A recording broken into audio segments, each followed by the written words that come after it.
Hello friends. तो आज मैंने खाने में रोटी दाल और ये करेले की भुजिया बनाई है। ये करेले की भुजिया मेरे हस्बैंड और मेरे लिए है। बच्चे तो करेला नहीं पसंद करते, तो और सिर्फ रोटी दाल के साथ खाएंगे नहीं, तो इसलिए मैंने उनके लिए दूसरी भुजिया बनाई है। करेला हमारे लिए है और उनके लिए मैंने बनाई है ये रोटी दाल और आलू की भुजिया। आलू के साथ थोड़ा टमाटर प्याज ये सब भी मिक्स कर दिया है। तो आइए मैं आपको बताती हूँ कि आज मैंने ये सब कुछ कैसे तैयार किया है। और ये सब सबसे पहले मैंने, देखिए, ये करेला लिया है। छोटे छोटे करेले मिले मुझे, तो मुझे लगा कि इनका भरवा बनाना तो सही नहीं रहेगा, तो बहुत छोटे साइज़ के हैं। साथ ही मैंने थोड़ी प्याज ली है। तो अब मैं ये करेला छोटे छोटे पीसेस में काट रही हूँ। तो ये करेला मैंने काटने के लिए रख लिया है। सारे करेलों को मैंने बहुत अच्छे से पहले धो लिया है, क्योंकि इसकी जो बनावट होती है वो ऐसी होती है कि इसमें बहुत सारी मिट्टी वगैरह रह जाती है। तो इसलिए इसको मैंने पानी में बहुत अच्छे से साफ़ कर लिया। और अब मैं इसको धीरे धीरे सारे करेलों को काटने जा रही हूँ। तो इसको काटने के बाद मैं आपको दिखाऊंगी कि इसको मैं कैसे छौंकने वाली हूँ। तो ये सारे करेले मैं काट रही हूँ, धीरे धीरे मैं इसको काटती जा रही हूँ। और फिर मैं आपको दिखाऊंगी कि ये सारा करेला, इसको मैंने छौंकने के बाद कैसे साथ साथ आलू की भुजिया के साथ कैसे पकाया।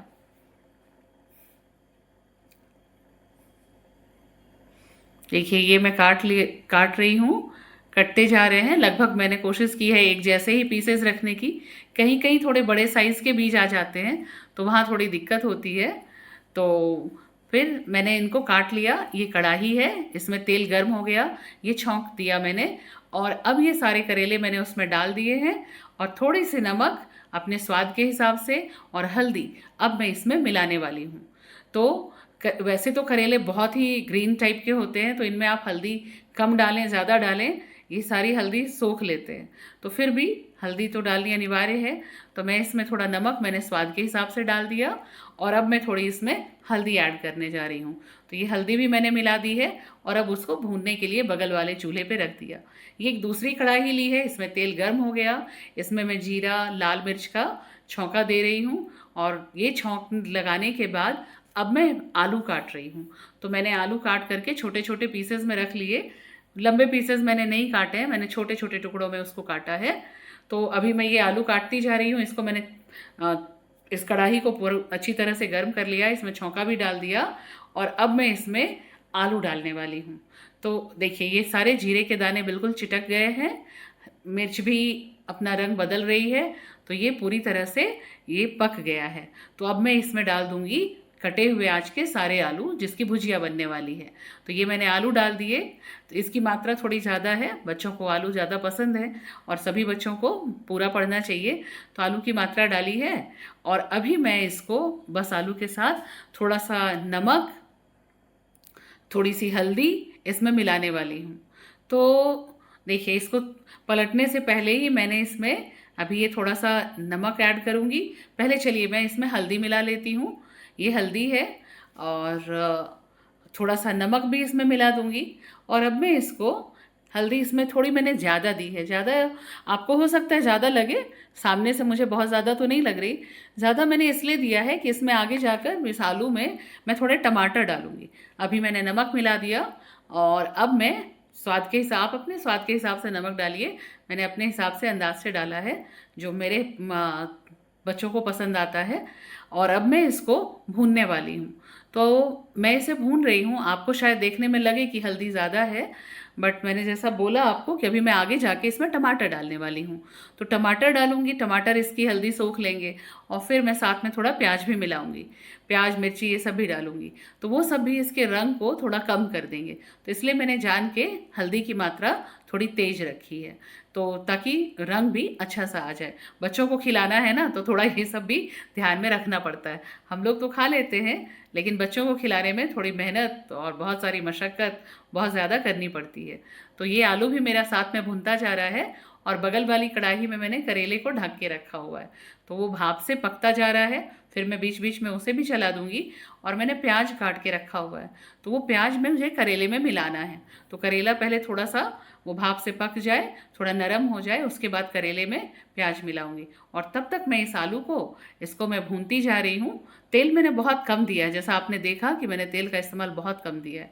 तो इसको लगकर थोड़ा ध्यान से अलट पलट चलाते रहना पड़ता है, तो मैं इसको चलाती जा रही हूँ। और अब मैं इसको ढक दूंगी ताकि ये भी अपनी भाप से खुद ही अपने भाप में पक जाए।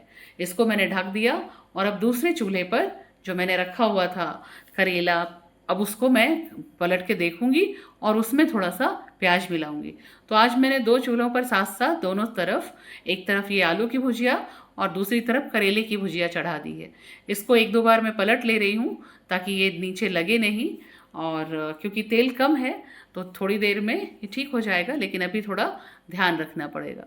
तो ये हल्दी वगैरह जो लग रही है इसको भी मैं छुड़ा ले रही हूँ और थोड़ा पलट ले रही हूँ ताकि आलू उसमें लगकर जल ना जाए, फिर उसका स्वाद खराब हो जाएगा।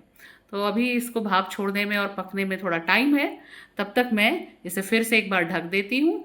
और अब मैं जब तक कि ये पकता है तब तक ये प्याज मिर्च ये मैंने काट रखी है, वो चलिए मैं जो करेला मैंने उस ओर रखा हुआ है उस करेले में अब थोड़ा उसे भी पलट लेती हूँ। और देखिए वो भी अपने भाप में थोड़ा पकता जा रहा है और उसमें अब मैं ये प्याज और मिर्च मिलाने वाली हूँ। तो ये प्याज और मिर्च मिलाते ही उसका रंग थोड़ा और भी कम हो जाएगा, लेकिन उसमें मैंने जानबूझकर ज़्यादा हल्दी पहले भी ऐड की थी, लेकिन वो करेला होता ही ऐसे हरे रंग का है, वो सोख लेता है। ये मैंने उसमें प्याज मिला दिया और थोड़ी हरी मिर्च भी डाल दूँगी। तो ये सब डाल करके उसको फिर से अभी ढक कर भूनूँगी। प्याज दे देने से थोड़ी उसकी कड़वाहट कम हो जाएगी, ऐसा इसलिए जानबूझ करके ही मैंने उसको किया है। तो देखिए ये मैं उसको चला रही हूँ। जो लोहे वाली कढ़ाई है उसमें जान के उसको बनाया है, उसमें भी कम तेल में भुजिया अच्छे से पक जाती है, तो इसलिए मैंने उसी का चुनाव किया है। उसको भी ढक दिया है ताकि वो भी अपनी भाप को कलेक्ट करे और उसमें पक जाए। और बीच बीच में ये आलू भी चला रही हूँ। दोनों के लिए मैंने अलग अलग पलटा लिया है, क्योंकि बच्चों को करेले का स्वाद अगर आ जाएगा तो फिर वो इसको खाएंगे नहीं।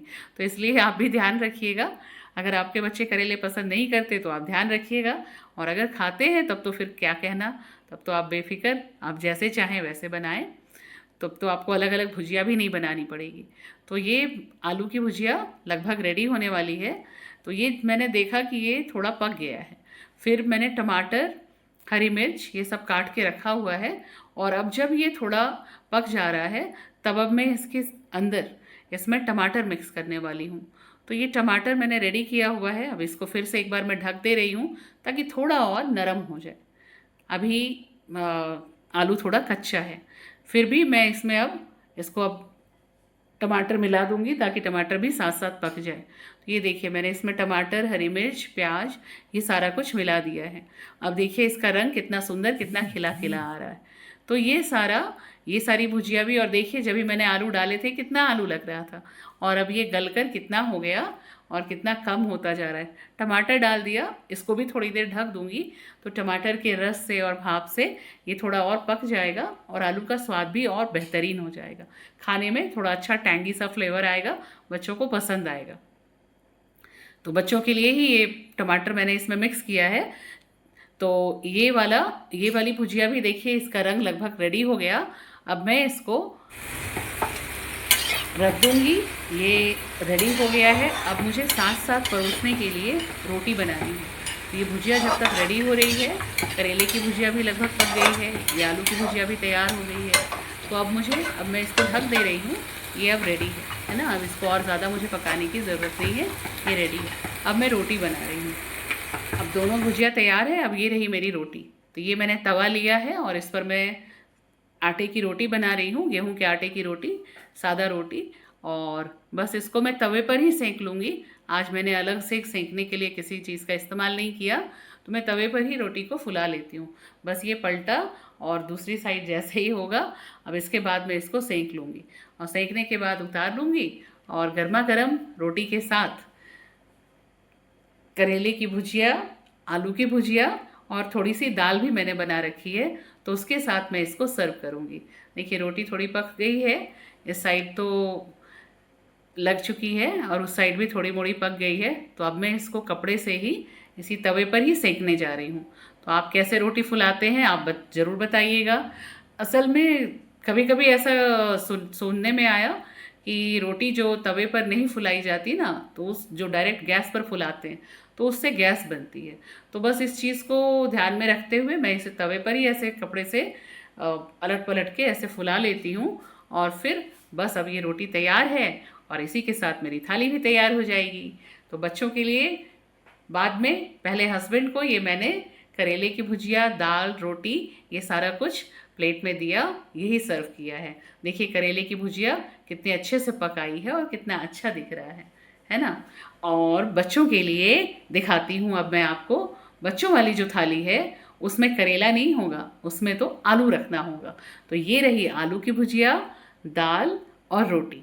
बच्चों को आलू की भुजिया पसंद है, दाल के साथ खा लेंगे। तो चूँकि मैंने आलू की भुजिया बनाई थी इसलिए थोड़ा सा दाल भी जान के रखा। तो आप भी इसको ट्राई कीजिए और एंजॉय